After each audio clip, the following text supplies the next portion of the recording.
This is Inside Scoop Virginia. I'm Bettina Lawton, and I'm your host. And we are here at the Fairfax County Democratic Committee's Road to Richmond event. We are seeing the legislators off to Richmond for the next legislative session, and I am pleased to have as my guest Delegate Ken Plum. He is the longest-serving delegate in the Virginia General Assembly in the House of Delegates.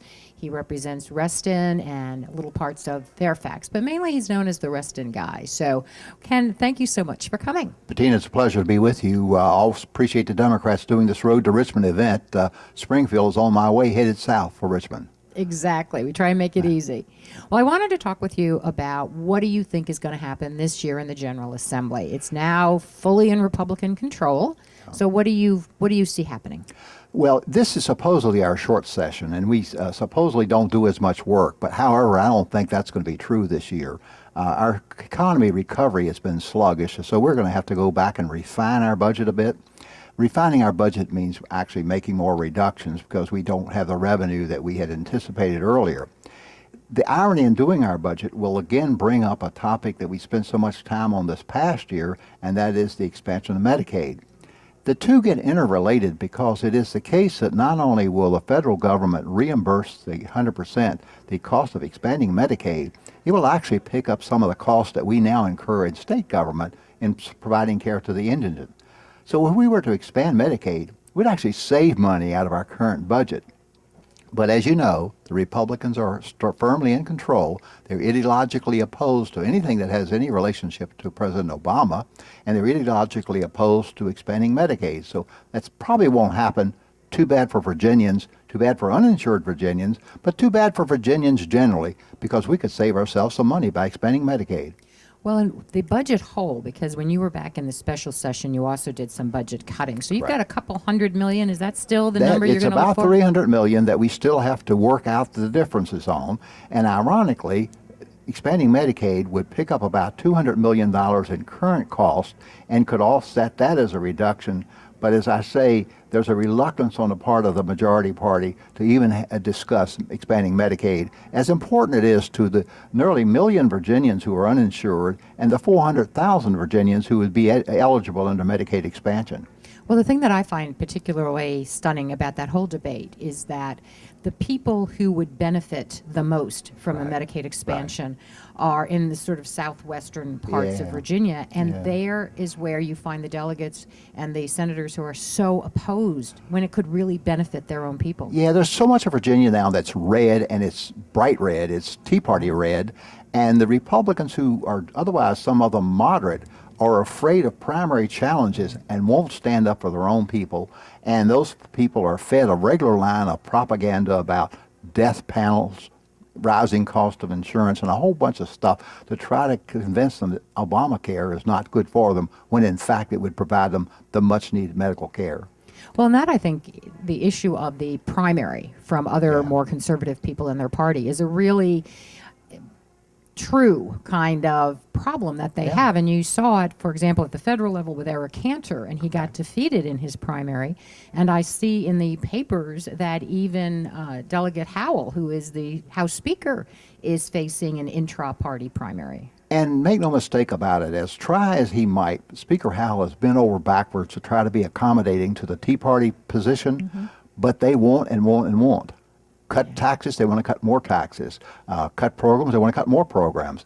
I'm not sure exactly what the overall goal of these people is, but it's certainly not good governance. It's certainly not good for the Commonwealth. And yeah, Speaker Howell now, try as he might, now has an opponent in a primary and recognized that 2 years ago, two Republican committee chairs lost their seats in primaries to Tea Party opponents who went on to win a general election. Yeah. It's pretty amazing, and not a situation you really want to have to be in if you are a moderate Republican. You sort of have to hide your stripes in that case. Or you have to be brave and go out and talk directly to the people and bring some truth and good common sense to these issues. Bravery seems to be in short supply, and I remember actually Congressman Jerry Conley making a similar remark in this past election, where so many people were running away from the president, and Congressman Conley embraced him and won handily. Yeah, won handily, and I am so proud of our president for the kinds of things that he's represented and the kind of work that he's done. And I think we all should stand up and be proud of who we are as Democrats because we're talking about the good of the Commonwealth. Exactly. Well, let's talk about some of the bills that you have, what Yeah. you're going to see if you can get accomplished this year, recognizing that it'll be an uphill fight given the Republican control. Well, again, it's my belief that there are issues that are before us that need to be taken up, whether or not they're going to pass, whether or not they're popular, the things that need to be done. I have a strong concern about the increase in gun violence in our society, gun violence that affects the youngest of our population, gun violence that affects families and so on, and something we ought to do about gun violence. I put in a bill last year, and I'll put in a bill again this year that will expand the background checks, a common sense proposal that doesn't attack the Second Amendment at all. It simply extends current background checks that one takes if one goes to a federally licensed gun dealer. But now if you go to a gun show, you can buy a gun without any license background check. So you can be a multiple felon or a single felon. You can be crazy as a bedbug, and you can buy a gun. No background check. I think we need to extend background checks as they now are existent with gun dealers to also gun shows, and to make sure that people who have been violent in their past, violent by their criminal behavior, and in the few instances where mentally ill people are violent, that they not be allowed to have guns. And I don't want to overstate that mental illness thing because it's a very small number of people who are in that case, but we should take that into account. So I'll have in a bill to expand background checks. These bills get sent to a committee that's known as a killing committee. Great. No pun intended, but it does not report those bills out.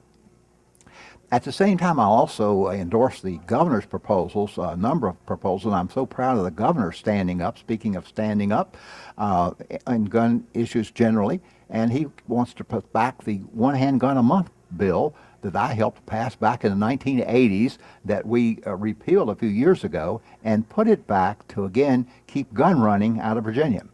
Well, that was a huge issue back in the day, and I was a little surprised, or maybe not so much surprised, when 2 years ago, I guess it was, they decided to just sort of let that die. Yeah.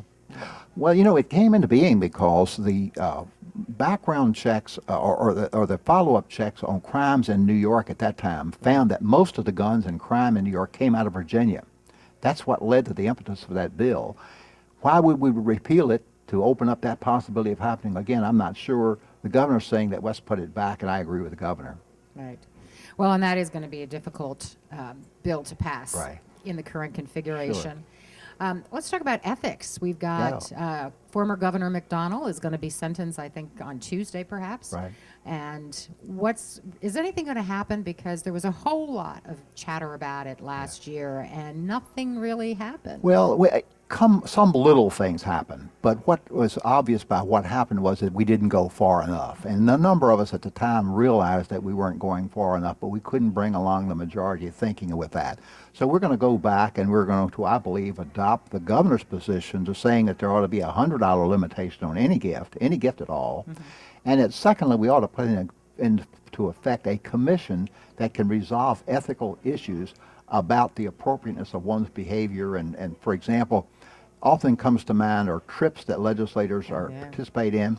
And some of these trips, I can tell you because I've taken them, are legitimate fact-finding, informational kinds of trips. I've been on, for example, alternative energy fuel trips where we looked at what some states and countries are doing with alternative energy. I think that has a legitimacy to it.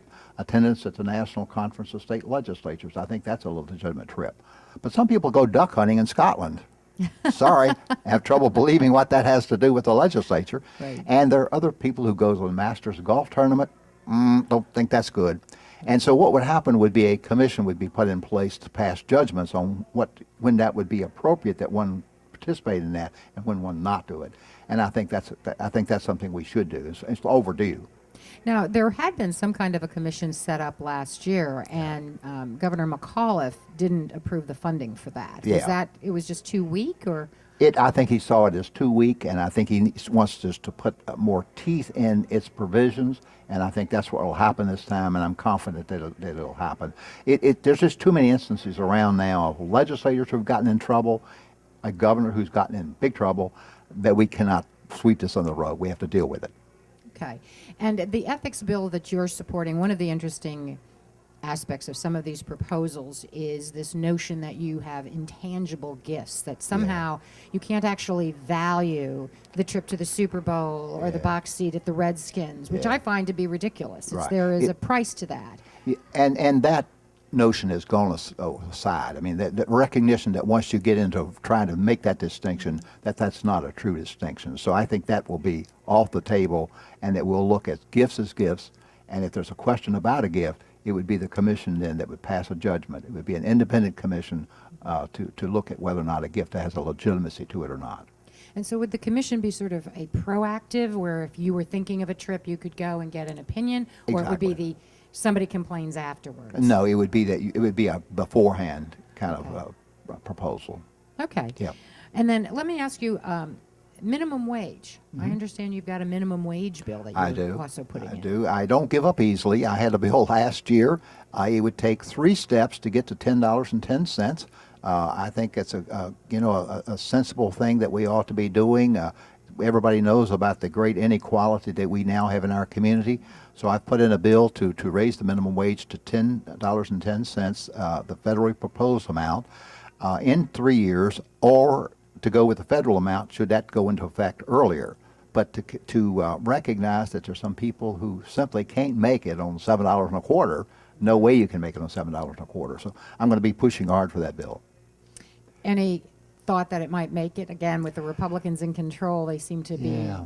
universally against things like minimum wage. I'm hopeful that somewhere along the way we can shame them into something. And so, but if we all else fails, we'll shame them. But there's a lot of community interfaith groups and others who recognize that this is the right thing to do. And again, if I chose bills that were simply going to be easy, there aren't many anymore. We got to stand up for what's right, and over a period of time, we bring about change. And I probably shouldn't ask you this because it's still early in the year, but are you going to run for re-election? Oh, absolutely, absolutely. Yeah. I get a lot of good sense out of what I'm doing. I mean, I get a lot of pleasure out of what I'm doing, particularly in terms of service to my constituents. I work full-time as a legislator. I'm retired otherwise, so I'm able to do that. So I'm looking forward to an election this year. Well, thank you so much for coming, Ken. I really appreciate you taking My the pleasure. time Thank you out. for having me. Good luck in Richmond. Thank you. All right.